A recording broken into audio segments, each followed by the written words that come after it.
Hey there, it's Paige Evans, and I have a new process video to share with you today. This layout was made for the Silhouette blog, and you know I love using my Silhouette cameo, so I'm super excited to share how I did this. So I started by finding my floral butterfly outline design. So I'm just typing floral in my library, and here it comes. So I double-clicked, and it's in a new document. I'm downsizing it just a little bit to about 11 inches by 9 inches, slightly smaller than that, and sending it to my Cameo. And took a few minutes to cut it from smooth white cardstock. I always use a ratchet blade, and I have it set to about 6 or 7 so it cuts all the way through without tearing. So here's what it looks like once it's fresh off the mat. And now I'm going to get a little bit tricky and have my machine cut all of the inner pieces for backing it. And so I ungrouped it, released the compound path, and now I'm deleting all of the inner shapes, all of the little pieces that I won't need to back. So the pieces in between the flowers and leaves, I am just deleting them. So click on it, delete, and do that for the entire design. Just about finished. And then I'm going to group them into their sections by shape, because I'm going to cut the same pattern paper for all of those shapes in that group. So there's some leaves, there's some flowers, there's some tulips, there's some star-shaped flowers, some dots, forgot a little tulip there. So I'm just grabbing them and moving them so there's more space around each group. Grabbing the dots, probably going to grab one of the flowers too, so just make sure to grab only those shapes. And next I'm going to turn on the grid so that it reflects what is seen on the mat. There's 1-inch squares showing up here in Silhouette Studio, and there are 1-inch squares printed on the Silhouette cutting mat. But I need to select all and open up the offset toolbox and offset everything. So this way it cuts shapes that are slightly larger, and I will be able to back my cut file. So I am going to have a distance of, I believe I used 0.06. I actually did 0.065 and then click apply, and then ungroup everything, and you need to take a couple minutes and delete all of the inner size pieces. Otherwise it'll just cut the frames and you want the outside pieces only. So take a moment to do that, cut all the inner, or delete all the inner pieces, and then I realized that there are a few flowers that are the same shape and I want to cut those a different color, so I grouped those and moved them. And from these flowers up here on the top right, there are inner pieces that I don't want it to cut, and so you might have to ungroup or release the compound path to delete those teeny tiny inner pieces. Yep, right click, release compound path, and that'll make it so you can delete those little tiny things that don't need to be cut.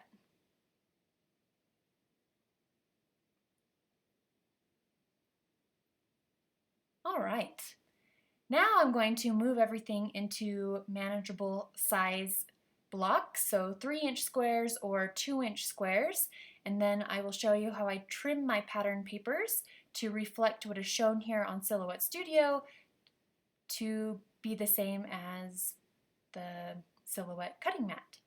So I want to move things so that they fit into the 3-inch or 2-inch or even a 4-inch square. That just makes cutting the pattern papers so much easier.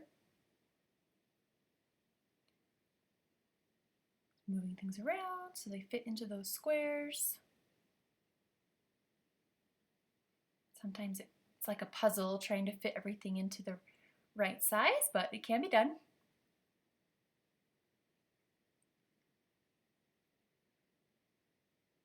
And then I went through my whimsical collection and pulled out the solid colored pattern papers.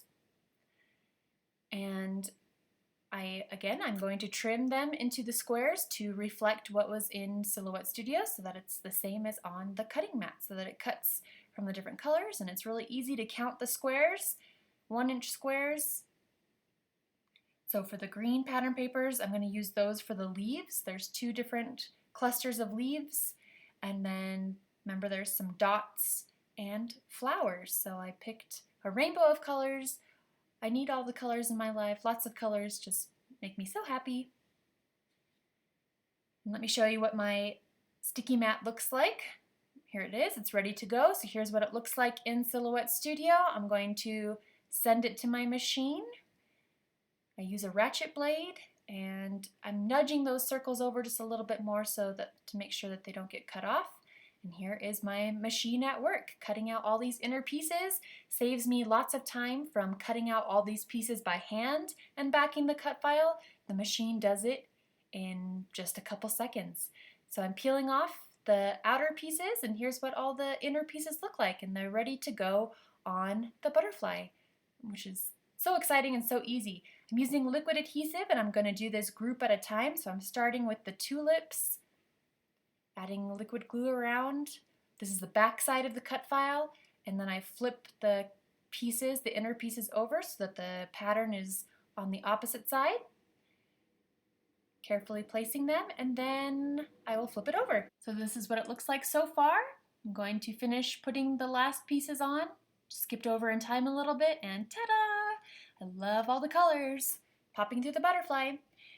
I couldn't decide which background to use and which pattern paper to fill the left half of the butterfly in with, so I'm going to show you the options that I picked. I thought about using the colorful butterfly on the dark blue background, just because, you know, butterflies on butterflies, but I kind of thought the blue was just too dark. This is a happy-go-lucky cut file, and so I decided to go with the colorful ombre hearts background paper with the blue floral design filling in the left side. I machine stitched around the left side of the butterfly very carefully, very slowly. It's not perfect, don't look too closely, but I like the texture that it adds. And then I'm adding foam squares to the back so that it pops off a little bit and creates dimension and shadows. I'm going to use this picture of Jane riding a carousel, and then again, I always like to have repetition on my layouts. So from that butterfly pattern paper, I'm going to fussy cut a whole bunch of butterflies. So just take some time to do that.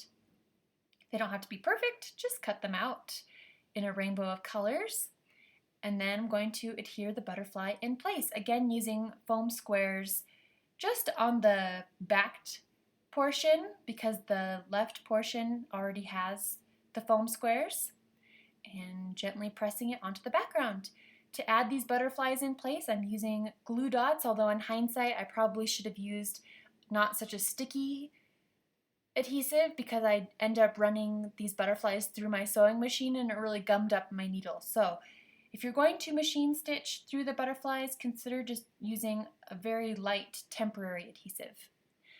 I have butterfly charms in my whimsical collection, and so I added 5 of them to this collection of butterflies right here. I had to make some space for them so that they were interspersed more evenly and so that none of the butterflies were touching. Here's where I machine stitched through the butterflies, and I trimmed the thread ends so they're short, and added a butterfly die cut underneath the top left corner of the photo. For the title, I'm using a rub-on, so I'm applying it to a piece of scratch white cardstock and then I'm fussy cutting it out. This just turns the rub-ons more into die cuts, because if you rub it on, it's there permanently, but if you rub it onto pattern or cardstock first and then cut it out, you can move it around anywhere you want.